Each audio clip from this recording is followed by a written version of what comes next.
everyone, my name is Ella Zhao, and I am so excited to present and explain the dangers of widespread PFAS pollution, an extremely concerning public health issue. First, a little bit about me. I am a rising junior at Newark Charter High School located in Newark, Delaware. My pronouns are she, her, and I love to be involved in activities in my community. I volunteer at a local children's nursing home, compete in HOSA and mock trial, and play tennis with my teammates and family. My passion for healthcare and law is something that I want to pursue in the future so that I can meet people and help them as much as I can, starting by sharing this research and bringing attention to PFAS compounds. To begin, big chemical companies like DuPont, Chemours, and 3M have been under scrutiny for polluting the environment and therefore causing harm to people as well. PFAS was discovered in the 1930s before the two major U.S. corporations, 3M, makers of Scotchgard, and DuPont, makers of Teflon, manufactured the majority of PFAS. PFAS were presumed to be biologically inert, but evidence was uncovered that PFAS manufacturing companies already knew about their toxic effects way before the public health community. From then on, many lawsuits and investigations were carried out and are still being conducted. The full history of PFAS is rather complicated though, so I won't explain it all here. So what are PFAS chemicals? PFAS stands for per- and polyfluoroalkyl substances, and they are also known as forever chemicals. It is a diverse group of thousands of synthetic organic compounds that vary in structure and scientific properties, which makes it extremely difficult for researchers to study all potential risks. It also hinders efforts to filter them out, as it isn't just one entity. According to the CompTox database from the United States Environmental Protection Agency, there are currently more than 14,735 different types of PFAS as of August 2022. To add, they are also soluble in water, colorless, odorless, and tasteless. Most importantly, they are hard to destroy and will linger in communities for a long time. Although individual types of PFAS, for example PFOA, PFOS, PFBS, are chemically different, the carbon-fluorine bond that is present in all PFAS is very strong and doesn't degrade easily, hence their nickname. The series of X's that are formed is a main characteristic of their chain and functional group structure. It has also been speculated that shorter chain PFAS are less harmful than long chain PFAS, though some studies are suggesting that they are just as powerful. These dangerous chemical compounds are utilized to resist grease, oil, water, and heat. Due to this, they have been implemented in a wide variety of everyday products since the 1940s, such as non-stick cookware, food packaging, cosmetics, cleaning products, firefighting foams, and many more. A research study by universities around the world compiled data from various countries. A total of 52 studies revealed 107 PFAS belonging to 15 different categories in 1,040 consumer products. Figure A shows the amount of discovered PFAS-containing products for each category, the concentration measured in parts per million, and the minimum and maximum concentrations with the gray line. Additionally, these graphs break down the concentrations further into different types of PFAS.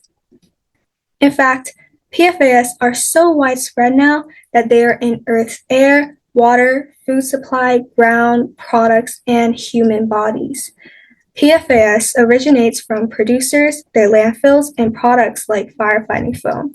Contaminated wastewater can then seep into the ground, groundwater, and surface water, especially when rain causes runoff.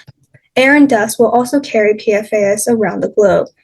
Biosolids then make their way into agriculture, with contaminated soil and water affecting crops as well. Lastly, the food, PFAS-treated goods, and drinking water will be distributed to populations and shipped internationally. This process is summarized in this image and slide. Essentially, environmental processes and products will carry PFAS and spread them globally, harming humans and future generations. Once exposed, there is an increased risk of cancer and immune system disruptions. PFAS has been proven to lead to kidney, testicular, and breast cancer. They can also lead to thyroid disease, pregnancy complications, increased cholesterol, liver damage, and more. Alarmingly, they have already been detected in human blood all around the world. Despite all this, many individuals are unaware of PFAS's presence. So, some of my classmates and I had to bring awareness to this topic through a Project Citizen research project. The responses to a public form we sent out showed that 84.7% of surveyors had never even heard of PFAS before. As a solution to remove PFAS, we suggested implementing reverse osmosis filters into public water systems, as they and carbon filters can help reduce PFAS to more acceptable levels. However, their power is limited because Ruby Stanmeyer from the US EPA, a specialist in PFAS water pollution, stated during our interview that some filters and testing systems only get down to about 70 parts per trillion, but health advisories for PFAS are generally lower. Companies are also coming up with new PFAS chemicals all the time to replace old ones. Then, what are some possible solutions? Strengthening worldwide regulations in terms of manufacturing, disposal, bans, and health advisories will be beneficial even if it is arduous to individually address PFAS subgroups.